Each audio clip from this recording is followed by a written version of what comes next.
¿Qué tal? Yo soy el tío Filico. No, eso sonó muy mal. Yo soy el señor Filias. No, eso tampoco no está muy bien. Ah, bueno, llámenme el señor Lecturas. Eh, este es un ejercicio de lectura, un ejercicio de resistencia cultural, donde vamos a leer un libro en específico para ir retomando esa eh, vieja, nueva costumbre de leer, donde ya muy pocos ya no lo hacen.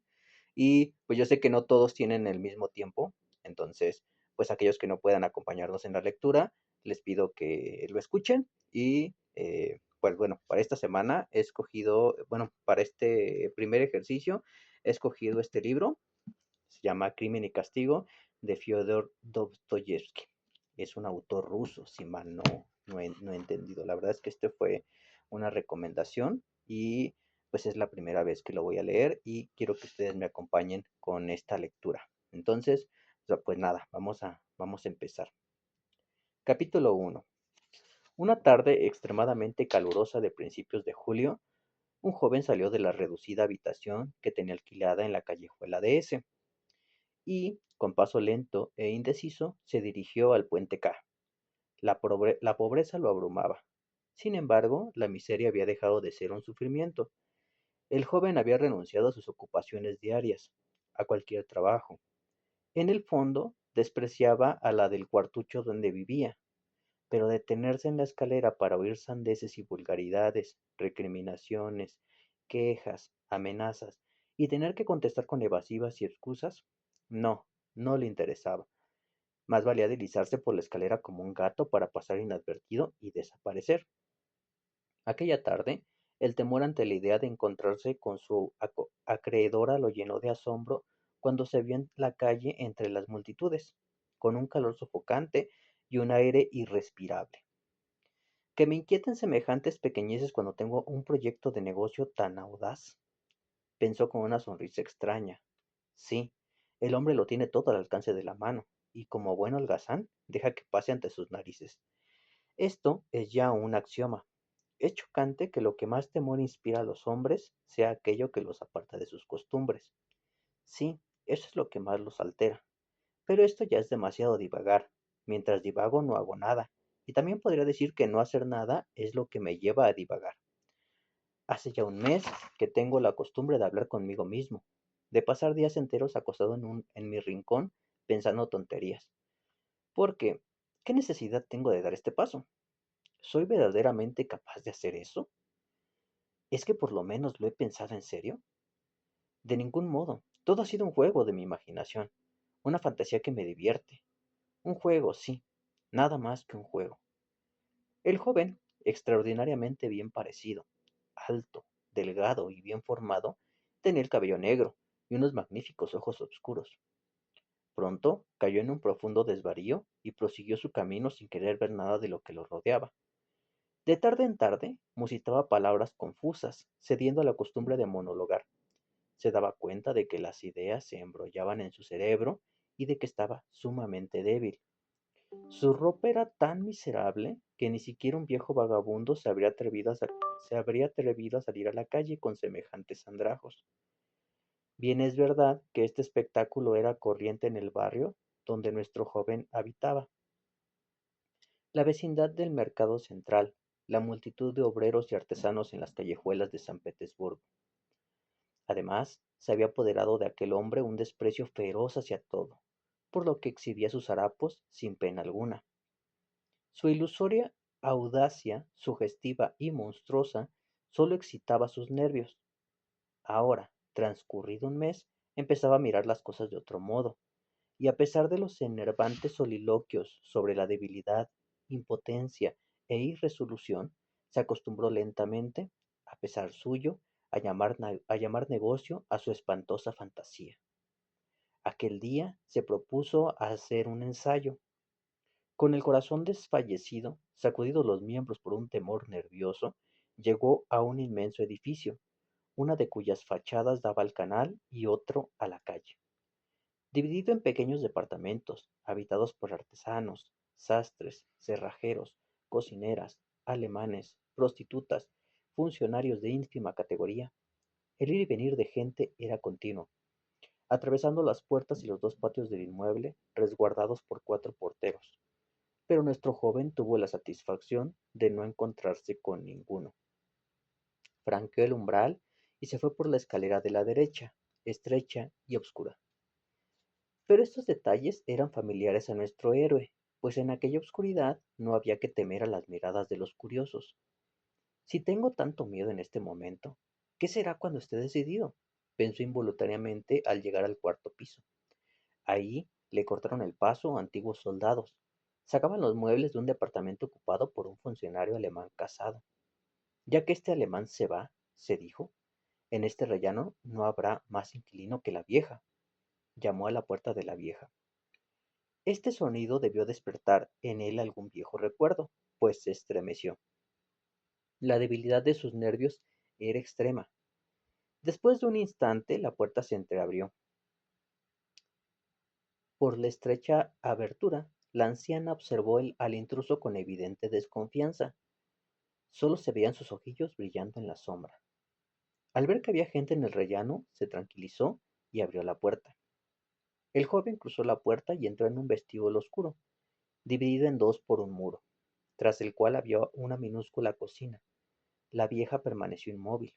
Era una mujer menuda, reseca, de 60 años, de nariz puntiaguda y ojos chispeantes de malicia. El joven debió mirarla de modo extraño, pues los menudos ojos recobraron su expresión de desconfianza.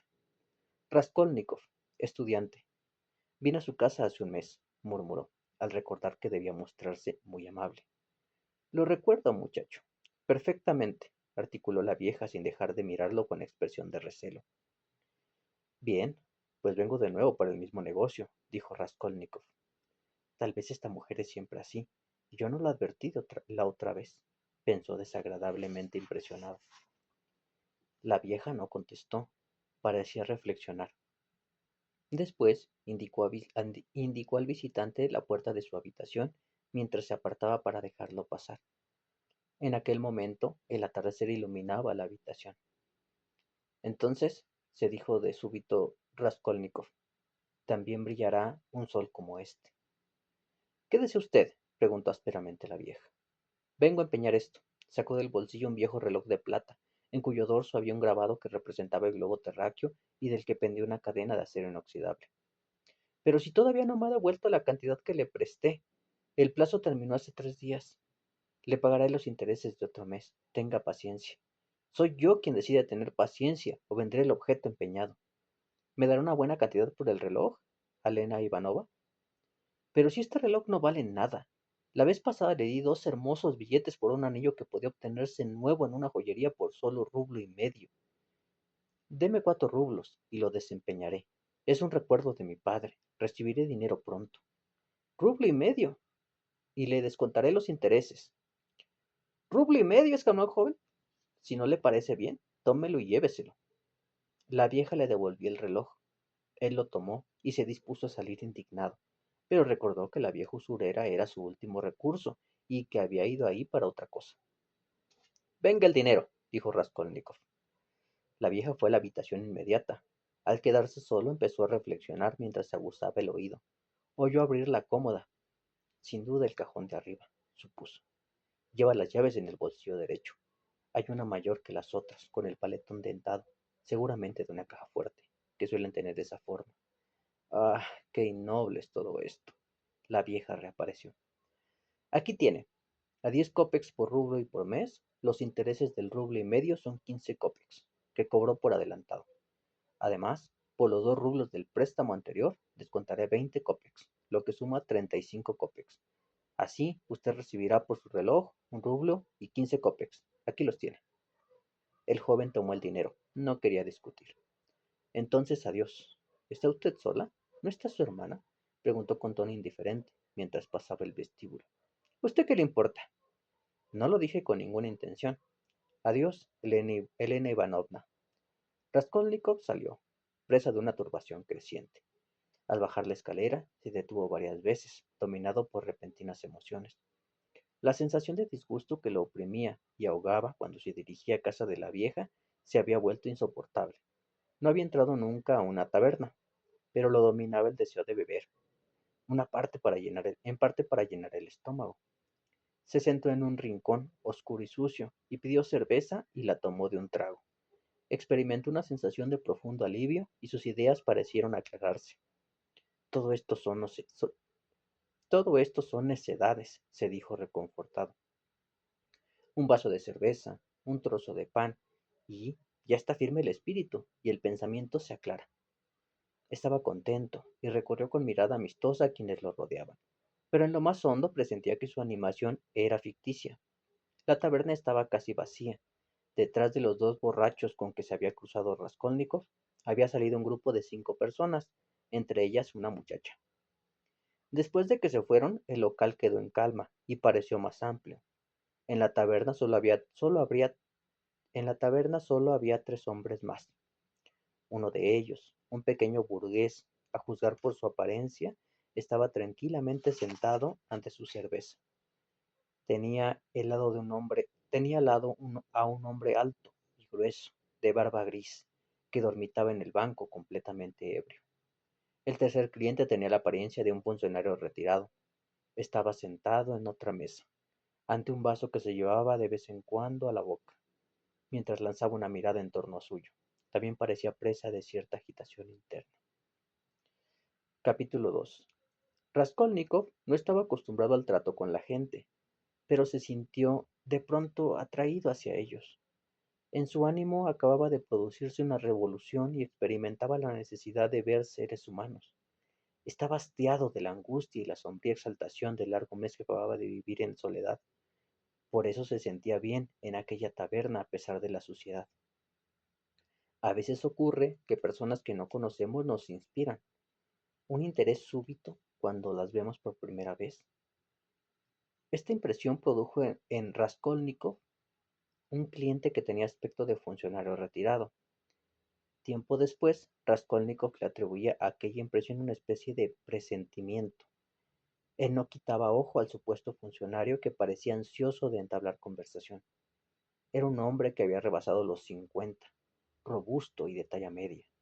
Sus escasos y grises cabellos coronaban un rostro amarillo, hinchado por el alcohol.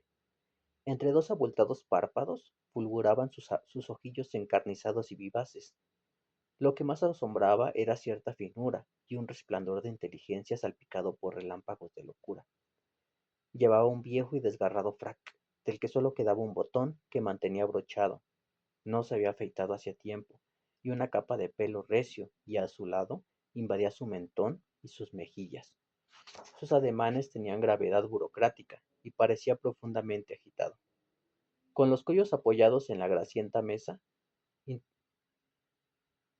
con los pollos aco- con los codos apoyados en la grasienta mesa, introducía los dedos en su cabello, lo despeinaba y se oprimía la cabeza con ambas manos, dando invisibles muestras de angustia. Al fin miró a Raskolnikov directamente y dijo en voz alta y firme: Señor, ¿puedo dirigirme a usted para conversar? A pesar de la sencillez de su aspecto, mi experiencia me induce a ver en usted un hombre culto. Yo respeto la cultura unida a las cualidades del corazón. Soy el consejero titular Marmeladov. ¿Puedo preguntarle si usted pertenece a la administración del Estado? No, estoy estudiando, repuso el joven, sorprendido por aquel lenguaje ampuloso y verse abordado por un desconocido. Raskolnikov experimentó un pensamiento de irritación y repugnancia. Como lo pensé. Pero permítame, señor, siguió diciendo con tono solemne, la pobreza no es un vicio. Eso es una verdad incuestionable. Y también es cierto que la embriaguez no es una virtud, cosa que lamento. Ahora bien, señor, la miseria sí es un vicio. En la pobreza uno conserva la nobleza de los sentimientos innatos. En la indigencia nadie puede conservar nada noble. He aquí el origen de mi embriaguez, señor. El mes pasado, el señor Levis, Le, Levesiatkino. Sí, creo que sí. El mes pasado el señor Levesiatkino golpeó a mi mujer. Permítame hacerle una pregunta. ¿Ha pasado alguna noche en el Neva, en una barca de heno? No, Nunca, repuso Raskolnikov. Pues bien, yo llevo 5 noches durmiendo en el Neva. El tabernero bajó para escuchar. Al parecer, Marmeladov era muy conocido en la taberna debido a su costumbre de conversar con desconocidos. ¡Qué personaje! Exclamó el patrón con voz potente. ¿Por qué no trabajas? Si eres funcionario, ¿por qué no estás en una oficina del Estado? ¿Que por qué no estoy en una oficina, señor? Dijo Marmeladov, dirigiéndose a Raskolnikov, como si la pregunta lo hubiera hecho él. ¿Cree usted que no sufrí cuando el señor Lebeziatkinov golpeó a mi mujer el mes pasado? ¿Cuando yo estaba borracho perdido? Dígame, joven, ¿se ha visto en el caso de tener que pedir un préstamo sin esperanza? ¿Qué quiere decir con sin esperanza? Quiero decir, sabiendo que fracasará. El señor Lebesniak, esto es difícil, el señor Lebeziatnikov, Lebeziatnikov decía que la compasión está vedada a los hombres. ¿Cómo es posible, dígame, que este hombre me preste dinero? Pues bien, aun sabiendo que no lo hará, uno se pone en camino y... ¿Pero por qué se pone en camino? Dijo Raskolnikov antes de que el hombre terminara. Porque uno no tiene a dónde ir, ni nadie a quien dirigirse. Óigame, joven, ¿podría? No, no hay que buscar otra expresión más fuerte, más significativa. ¿Se atrevería usted a afirmar mirándome a los ojos que no soy un puerco? Raskolnikov no contestó. Bien, yo soy un puerco y ella una dama. Yo parezco una bestia y Catalina Ivanova, mi esposa, es una persona bien educada, hija de un oficial superior. Mi esposa, a pesar de su grandeza de alma, es injusta. No hablemos más de eso. Soy un bruto rematado. De acuerdo, observó el tabernero bostezando. Marmeladov dio un fuerte puñetazo en la mesa. Sí, un bruto. Sepa usted, señor, que me he bebido hasta sus medias. No los zapatos, entiéndame pues en medio de todo. Eso sería una cosa en cierto modo natural. No los zapatos, sino las medias. Y también me he bebido a su piel de pelo de cabra, que era de su propiedad, pues se la habían regalado antes de nuestro casamiento. Entonces vivíamos en un helado cuchitril. Es invierno, ella se enfría, empieza a toser y escupir sangre. Tenemos 3 niños pequeños y Catalina Ivanova trabaja de sol a sol. Todo esto con un pecho delicado, con una predisposición a la tisis. Yo lo siento de veras. ¿Creen que no lo siento? Cuando más bebo, más sufro. Bebo para sufrir profundamente. Inclinó la cabeza con gesto de desesperación. Joven, continuó, creo leer en su semblante la expresión del dolor. Por eso le dirigí la palabra. Si le cuento la historia de mi vida no es para divertir a estos ociosos, sino porque deseo que me escuche un hombre instruido. Mi esposa no consintió las groserías de Lebeziatnikov, y cuando le pegó, ella tuvo que guardar cama por razones de orden emocional. El hecho de que siendo una mujer instruida y de familia ilustre y aceptara casarse conmigo, le permitirá comprender a qué extremo llegaba su miseria. Aceptó llorando, sollozando, retorciéndose las manos, pero aceptó, pues no tenía a dónde ir. ¿Se da usted cuenta, señor? No, usted no lo puede comprender todavía. Quedé cesante, no por culpa mía, sino por ciertos cambios burocráticos. Entonces me entregué a la bebida. Ya hace año y medio que nos instalamos en la capital, embellecida por monumentos. Aquí encontré un empleo, pero pronto lo perdí. ¿Comprende? Esta vez fui al culpable y ya me dominaba el vicio de la bebida. ¿Cómo vivimos? ¿Cómo pagamos el alquiler? Lo ignoro. En la casa hay muchos inquilinos. Es un verdadero infierno. Entretanto, la hija que tuve de mi primera mujer creció. En cuanto a lo que su madrastra la ha hecho sufrir, prefiero pasarlo por alto. Sí, así es. Comprenderá que Sonia no ha recibido una educación esmerada. Hace muchos años intenté enseñarle geografía e historia universal, pero como no estaba muy versado en estas materias y no teníamos buenos libros, se acabaron las lecciones. Nos quedamos en Ciro, rey de los persas. Después leyó algunas novelas y últimamente Leves, Leves, Lebeziatnikov le prestó La fisiología de Lewis. Conoce usted esa obra, ¿verdad? A ella le pareció muy interesante. Incluso nos leyó algunos pasajes en voz alta. Ahora, me dirijo a usted para hacerle una pregunta. Una muchacha pobre pero honesta, ¿puede ganarse la vida con un trabajo honesto? No ganará ni 15 copex al día, señor mío, y eso trabajando hasta la extenuación. Y los niños, hambrientos. Catalina Ivanova va y viene por la habitación retorciéndose las manos, las mejillas teñidas de manchas rojas, como es propio de la enfermedad que padece.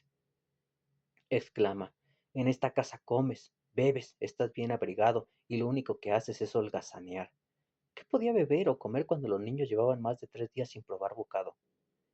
Sepa que Fran, híjole, María Francevna, una mala mujer a la que la policía conoce perfectamente, había venido 3 veces a hacerle proposiciones por medio de la dueña de la casa. Yo no puedo hacer eso, repitió, remedándola, Catalina Ivanova. Vaya tesoro para que lo guardes con tanto cuidado. Pero no la juzgue, señor. Estaba trastornada, enferma. Oía los gritos de los niños hambrientos. Eran cerca de las 5 cuando vi que Sonia se levantaba, se ponía un pañuelo en la cabeza, tomaba un chal y salía de la habitación. Eran más de las 8 cuando regresó. Entró. Fue con Catalina Ivanova y sin decir nada colocó ante ella 30 rublos. Luego tomó el gran chal de paño para cubrirse la cabeza y el rostro y echarse en la cama, de cara a la pared. Leves estremecimientos recorrían sus frágiles hombros. Yo seguía acostado, ebrio. De pronto vi que Catalina Ivanova se acercaba a la cama de Sonia y durmieron juntas, enlazadas. Ahí tiene usted. Y yo estaba borracho. Mermeladov se detuvo, como si se hubiera quedado sin voz. Llenó el vaso, lo vació súbitamente y continuó su relato. Desde entonces, señor, por motivo del hecho que le acabo de referir y a efecto de la denuncia de personas malvadas, mi hija Sonia Simanovna figura en el registro de la policía y se ha visto obligada a dejarnos. En lo que concierne al señor Levesniakov, su incidente con Catalina Ivanova se produjo a causa de Sonia. Primero no cesaba de perseguir a Sonia, después se leó a relucir su amor propio herido. Un hombre de mi condición no puede vivir en la misma casa que una mujer de esa especie. Catalina Ivanova salió en defensa de Sonia, y la cosa acabó como usted sabe. Sonia suele venir a vernos al atardecer y trae dinero para Catalina Ivanova. Tiene alquilada una habitación en casa del sastre Kapernaumov. Este hombre es cojo y tartamudo, y su numerosa familia tartamudea. Su mujer es tan tartamuda como él. La familia entera vive amontonada en una habitación y la de Sonia está separada de ellos por un tabique. Gente miserable y tartamuda. Una mañana me levanto, me pongo mis harapos, levanto los brazos al cielo y voy a visitar a su excelencia Iván Afanasievich. ¿Conoce usted a su excelencia Iván Afanasievich? ¿No? Entonces no conoce usted al santo más santo. Es un sirio que se funde ante la imagen del Señor. Sus ojos están llenos de lágrimas después de escuchar mi relato, desde el principio hasta el fin. Bien, Marmeladov, me dijo. Has defraudado una vez la esperanza que coloqué en ti. Voy a tomarte de nuevo bajo mi protección. Estas fueron sus palabras. Procura no olvidarlo, añadió. Puedes retirarte. Yo besé el polvo de sus botas, pero solo mentalmente, pues él, alto funcionario y hombre imbuido de ideas modernas y esclarecidas, no me lo habría permitido. Volví a casa, y no puedo describirle el afecto que produjo la noticia de que iba a volver al servicio activo a cobrar un sueldo. Marmeladov hizo una nueva pausa, profundamente conmovido. En ese momento invadió la taberna un grupo de amigos ebrios. Marmeladov continuó su relato sin prestarles atención. Parecía débil, pero a medida que crecía su embriaguez, se mostraba más expansivo. Cuando Catalina Ivanova y Sonia se enteraron de mi empleo, me sentí transportado al paraíso. Antes, cuando tenía que permanecer acostado, me miraban como una bestia y no oía más que injurias. Ahora andaban de puntillas y hacían callar a los niños. Silencio, Semón Saharovich. Saharevich. He trabajado mucho, ha trabajado mucho y está cansado. Hay que dejarlo descansar. Me daban café antes de salir para el despacho, e incluso nata. Compraba nata, de verdad, ¿sabe usted? Aprovisionaron mi guardarropa, botas, mancuernillas, un uniforme completo en perfecto estado por 11 rublos y 50 copex. En mi primera jornada de trabajo, al volver a casa, ¿qué es lo que vieron mis ojos?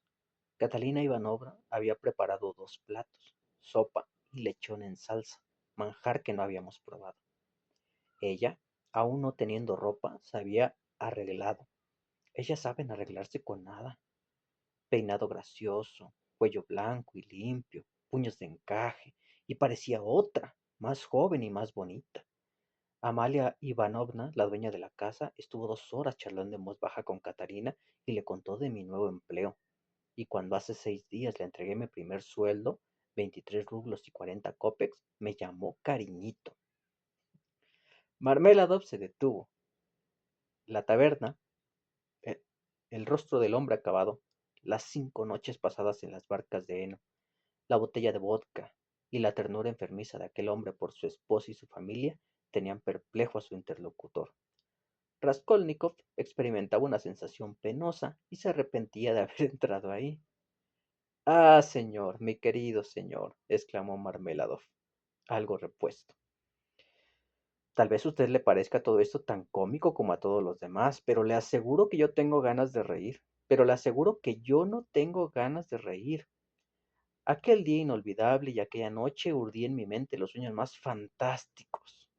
¿Cómo reorganizaría nuestra vida, la tranquilidad de mi esposa? ¿En qué arrancaría a mi hija de la vida de oprobio que llevaba y la restituiría al seno de la familia? Y todavía soñé muchas cosas más. Pero he aquí, caballero, que al mismo día siguiente a aquel en que acaricié todos esos sueños, de esto hace exactamente 5 días, por la noche inventé una mentira y como un ladrón nocturno, robé la llave del baúl de Catalina Ivanova y me apoderé del resto del dinero que le había entregado. ¿Cuánto había? No lo recuerdo. Pero mírenme todos. Hace 5 días que no he puesto los pies en mi casa y los míos me buscan y además perdí mi empleo. Todo terminó. Se dio un puñetazo en la cabeza, apretó los dientes, cerró los ojos y se acodó en la mesa. Poco después su semblante se transformó y mirando a Raskolnikov con malicia y mirando a Raskolnikov con malicia intencionada, de cinismo fingido, se echó a reír y exclamó: Hoy estuve en casa de Sonia. Fui a pedirle dinero para beber. ¿Te lo dio? Preguntó uno que estaba en la taberna echándose a reír. Esta media botella que ve aquí está pagada con su dinero, continuó Mermeladov, dirigiéndose a Raskolnikov.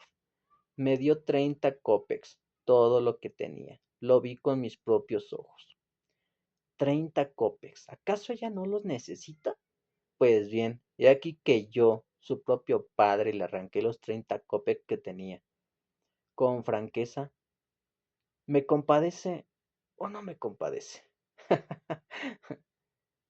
¿Por qué lo van a compadecer? Preguntó el tabernero. La sala se llenó de risas mezcladas con insultos. ¿Compadecerme? Bramó Marmeladov, levantándose, abriendo los brazos con gesto de exaltación. No merezco que nadie me compadezca. Lo que merezco es que me crucifiquen. Y se dejó caer en un asiento, agotado, sin mirar a nadie, como si en su delirio se hubiera olvidado de lo que lo rodeaba.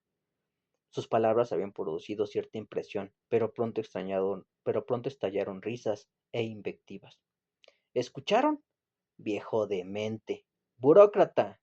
Vámonos, señor, exclamó Marmeladov, levantando la cabeza y dirigiéndose a Raskolnikov. Lléveme a mi casa, al edificio Kosel. Déjeme en el patio. Es hora de que vuelva al lado de Catalina Ivanovna. Marmeladov tenía las piernas menos firmes que la voz y se apoyaba profundamente en el joven. Tenían que recorrer de 200 a 300 pasos. La turbación y el temor del alcohólico aumentaba a medida que se acercaba a la casa. No es a Catalina Ivanovna a quien temo, balbuceaba en medio de su inquietud. Lo que me da miedo es su mirada. Sí, sus ojos, y las manchas rojas de sus mejillas, y su jadeo. También me inquieta la idea de que voy a encontrarla llorando. También me inquieta la idea de que voy a encontrar llorando a los niños, pues si Sonia no les ha dado de comer, no sé, yo no sé cómo habrán podido. Hemos llegado, edificio Kossel. Kossel es un cerrajero alemán, un hombre rico. Lléveme a mi habitación. Cruzaron el patio y empezaron a subir hasta el cuarto piso. La parte alta de la escalera estaba sumida en la oscuridad. La ahumada puertecilla que daba al último rellano estaba abierta. Un cabo de vela iluminaba una habitación miserable y desordenada. Se oían voces y ruidos diversos. Las risas estallaban a cada momento. Sin duda, había gente jugando a las cartas. Raskolnikov reconoció inmediatamente a Catalina Ivanovna, una mujer horriblemente delgada, fina, alta y esbelta, de cabello castaño. Ella no advirtió la presencia de los dos hombres. Parecía sumida en un estado de aturdimiento que le impedía ver y oír. La atmósfera de la habitación era irrespirable y de la escalera llegaban olores nauseabundos. Una niña de 6 años dormía sentada en el suelo, con el cuerpo torcido y la cabeza apoyada en el sofá. Su hermanito, que tenía un año más, lloraba en un rincón. Seguramente su madre le acababa de pegar. La mayor, una niña de 9 años, alta y delgada, llevaba una camisa llena de agujeros. Estaba al lado de su hermanito y le rodeaba el cuello con su descarnado brazo. Al mismo tiempo seguía a su madre con mirada temerosa. Marmeladov se arrodilló ante el umbral y empujó a Raskolnikov hacia el interior. Catalina Ivanovna se detuvo al ver ante ella al desconocido. Entonces fue a cerrar la puerta de entrada y lanzó un grito al ver a su marido arrodillado en el umbral. ¡Ya estás aquí!, exclamó furiosa. ¡Ya has vuelto! ¿Dónde está el dinero? Canalla, monstruo, ¿qué te queda en los bolsillos? Este no es el traje. ¿Qué has hecho con él? ¿Dónde está el dinero? ¡Habla! Empezó a registrarlo ávidamente. Marmeladov abrió los brazos para facilitarle la tarea. No llevaba encima ni un copec. ¿Dónde está el dinero?, siguió vociferando la mujer. Señor, ¿es posible que se lo haya bebido todo? Quedaban 12 rublos en el baúl. En un arrebato de ira tomó a su marido por los cabellos y lo obligó a entrar a fuerza de tirones. Es un placer para mí, no un dolor. Un placer, amigo mío, exclamaba mientras su mujer lo tiraba del pelo y lo sacudía. Al fin, su frente fue a dar contra el entarimado. La niña que dormía en el suelo se despertó y rompió a llorar. El niño, de pie en su rincón, no pudo soportar la escena. De nuevo empezó a temblar, a gritar, y se arrojó en brazos de su hermana, convulso y aterrado. La niña mayor temblaba como una hoja. Todo, todo se lo ha bebido, gritaba desesperada la pobre mujer. Maldita vida. De pronto se encaró con Raskolnikov. ¿Y a ti no te da vergüenza? Vienes de la taberna, has bebido con él, fuera de aquí. El joven, sin decir nada, se apresuró a marcharse. Antes de salir, Raskolnikov había tenido tiempo de llevarse la mano al bolsillo, tomar las monedas que le quedaban del rublo que había cambiado en la taberna y dejarlo en el afeizar de la ventana. Después, cuando estuvo en la escalera, se arrepintió de su generosidad y estuvo a punto de regresar por ellos. Quedó ensimismado. De pronto, involuntariamente, exclamó: Pero, ¿y si no es verdad? ¿Y si el hombre no es miserable? O por lo menos no todos los hombres lo son. Habría que admitir que nos dominan los prejuicios, los temores vanos, y que uno no debe detenerse ante nada ni nadie. Y bueno, hasta aquí le vamos a dejar por el día de hoy. Nos vemos en la siguiente lectura.